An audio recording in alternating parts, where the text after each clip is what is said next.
চালাকির সাজা। একদা কোনো এক স্থানে এক শেয়াল ছিল। সে তার প্রিয় খাদ্য কাঁকড়ার খোঁজে খাল বিলের ধারে ধারে ঘুরে বেড়াচ্ছিল। ঘুরতে ঘুরতে সে গ্রামের এক পাড়ার ভিতর অজান্তেই ঢুকে পড়ল। এবার ভয় পেয়ে গেল সে, কুকুর যদি তাড়া করে।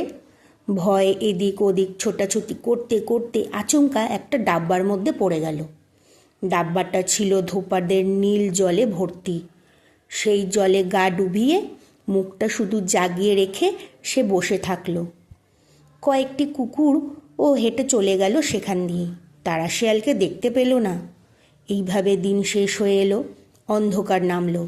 অন্ধকার নামতেই এক দৌড়ে চলে গেল সে নিজের আস্তানায়। তার পুরো শরীর নীল রঙে ছোপানো। কেউ চিনতে পারল না তাকে। বাঘ, সিংহ, গন্ডার, বনের আরও সব জন্তু জানোয়ার অবাক হয়ে দেখতে থাকলো তাকে। কোথা থেকে এলো এই অদ্ভুত প্রাণী? কে সে? এমন প্রাণী তো তারা কখনো দেখেনি। ধূর্ত শিয়াল অনেক দিন থেকেই মনে মনে ভাবছিল, পশুদের রাজা সেজে মাতব্বরি করবে, সবাই দাসত্ব করবে তার। আজ সুযোগ এসেছে, সেই সুযোগের সদ্ব্যবহার করতে হবে। গম্ভীর স্বরে সে বলল, স্বর্গ থেকে এসেছি, আমি পশুদের রাজা। এখন থেকে পশুদের সব রকম সুযোগ সুবিধা আমাকেই দেখতে হবে। তবে আমার কথার যদি কেউ অবাধ্য হয় তবে তাকে মরতে হবে।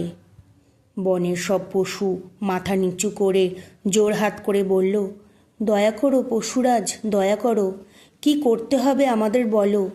শিয়াল বলল, আমার খাদ্যের যেন কোনো অভাব না হয় সেদিকে সবসময় লক্ষ্য রাখবে।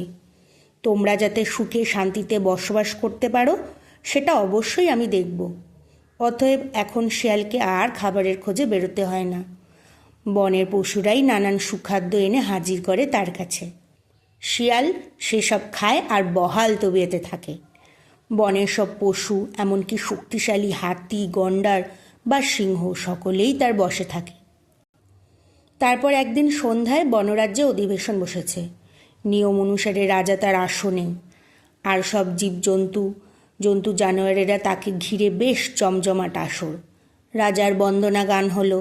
রাজাকে খুশি করবার কত আয়োজন।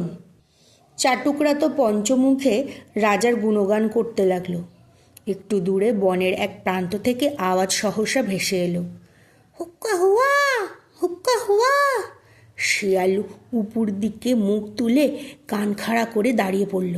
আবার সেই ডাক, হুক্কা হুয়া, হুক্কা হুয়া। শিয়াল আর থেমে থাকতে পারল না। জাত ভাইদের গলা শুনে সেও শুরু হয়ে গেল।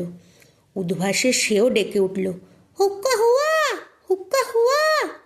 আর যায় কোথায়, সিংহ গন্ডারের দল শিয়ালের চালাকি ধরে ফেলল।